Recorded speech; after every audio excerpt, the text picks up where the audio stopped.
intelligence dangerously compromised, warned CIA and FBI whistleblowers. You're not the only one to report this, of course, but I was reading your report on it this morning. This is something that you have been warning about for quite some time, and the allegations stem from a whistleblower who has come forward to the House, a whistleblower from the Central Intelligence Agency.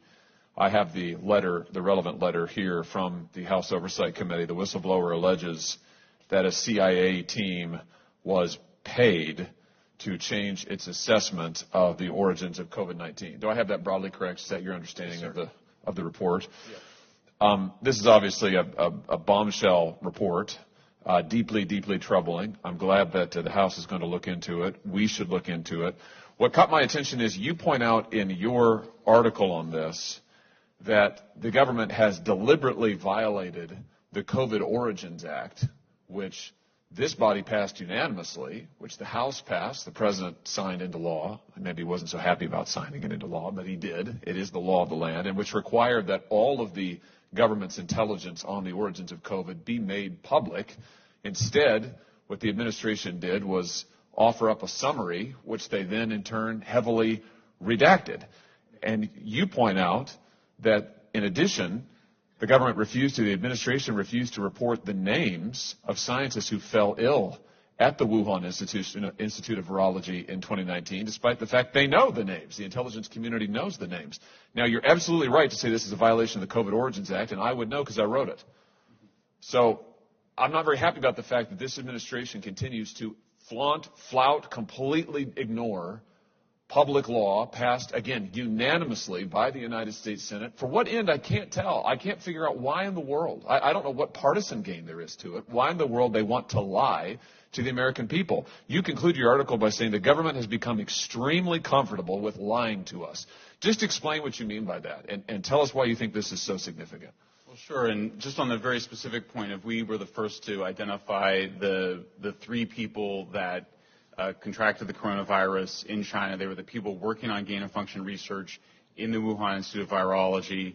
The Wall Street Journal confirmed our reporting 2 weeks later, and then I think it was 1 week after that or a few days after that, the ODNI report came out, and it did not reveal this information. And we had multiple sources. The Wall Street Journal, we have no idea if the Wall Street Journal sources were the same, but I think we're clearly seeing a lot of abuses of power occurring in multiple executive agencies. So we've seen it with the FBI. One of the things that we noted yesterday was that we saw perverse incentives in the FBI to go after so-called domestic violent extremism, pulling an agent off of things like child exploitation onto really hyping a set of cases that particularly appeared to be aimed at spreading disinformation around the idea that there is a significant increase of domestic extremism when we don't think that the evidence shows that. And now we see this report that came out that suggests that there's an FBI whistleblower who says that 6 of the 7 analysts had said it was a laboratory origin and that they had reversed their position in some exchange for some sort of a salary bonus or some sort of a financial incentive. So, and we've been, so we keep documenting it. We just keep finding agencies, DHS involved in trying to create a disinformation governance board. I keep, the censorship industrial complex, we just keep finding new parts of it. So in the research for this testimony, we discovered this deep trust alliance that had, what appears to be ties to the security and intelligence agencies of the United States government, appears to be trying to set itself up, although it's now kind of ghosted after 2021, but it appeared to try to set itself up to decide what is reality and what are fakes for people, and I think it should have a chilling effect in that that's not how we do free speech in America. We don't have government agencies. We don't have cutouts or front groups that appear to have support from those agencies telling the American people what's true, what's false, or telling social media companies behind the scenes what they should be censoring.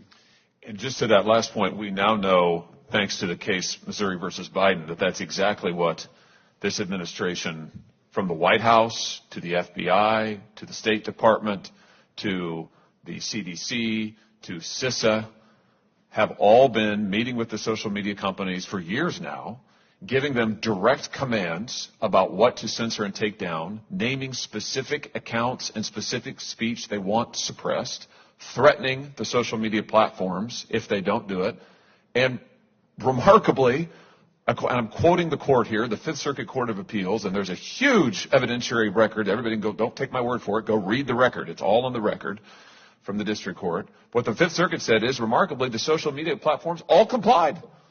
All of them. They all agreed to be tools of the United States government and to censor what they were ordered to censor, to suppress the speech they were ordered to suppress. You're a journalist. Tell us about the threat to the First Amendment. And by the way, just for the record, I think it's important to establish, the Federal Court of Appeals said directly, in no uncertain terms, this was a clear violation of the United States Constitution. The First Amendment does not allow the federal government to use private companies to censor when they wouldn't be able to do it themselves. And that's exactly what this administration has done. Tell us as a journalist the threat to free speech, to freedom of the press from this kind of collusion between a very powerful government trying to hijack every media company it can get its hands on. Well, sure. I mean, if you just start on the issue of the COVID vaccine, for example, public interest advocates spent a very long time trying to get requiring the pharmaceutical companies to list the side effects of their drugs in their advertisements. Here we saw a situation where people were sharing information about the side effects of the vaccine on Facebook and other social media platforms, and the White House demanding that it be taken down, Facebook complying, acknowledging that it was often true information. We also saw that Facebook's own internal research showed that actually it increases vaccine hesitancy when you censor those stories, that people, if they want to be comfortable with a new drug, they need to be able to talk it out a bit. So Facebook told the White House that actually it would backfire. The White House insisted. Facebook caved in because, according to the Facebook executive Nick Clegg, he said, well, we've got this other business that we need to do with the White House, which is the data flows, meaning we need the White House to help us negotiate with the Europeans to bring our data back to the United States. So I think the Fifth Circuit Court did a great job in identifying the clearly coercive measures, but I don't think it went far enough because the First Amendment, it prevents the government from abridging or infringing on free speech, offering an incentive to social media platforms, such as helping them with their dispute with Europe, in exchange for censoring often true content, though of course the First Amendment also protects false content.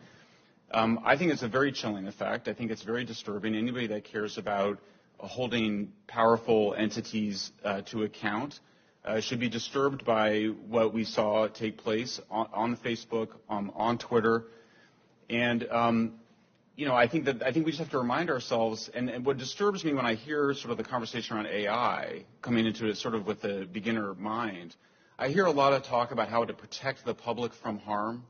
We have to protect the public from harm. What people are saying is that we need to censor speech, censor certain voices, censor disfavored voices because of this idea that it will cause real-world harm. This is a well-documented phenomenon that psychologists have measured where over decades, people have just grossly expanded their definition of things that cause harm. And I think that we need to kind of, this should be a moment for a reset, that free speech is almost absolute in the United States with a few exceptions around immediate incitement to violence, around fraud, around child exploitation, but we allow very open conversation in the United States. It's what makes us so special. So it's been a chilling effect. As a journalist, I've personally been censored by Facebook. I think the platforms are out of control. Thank you, Mr. Schellenberg. Thank you, Mr. Chairman.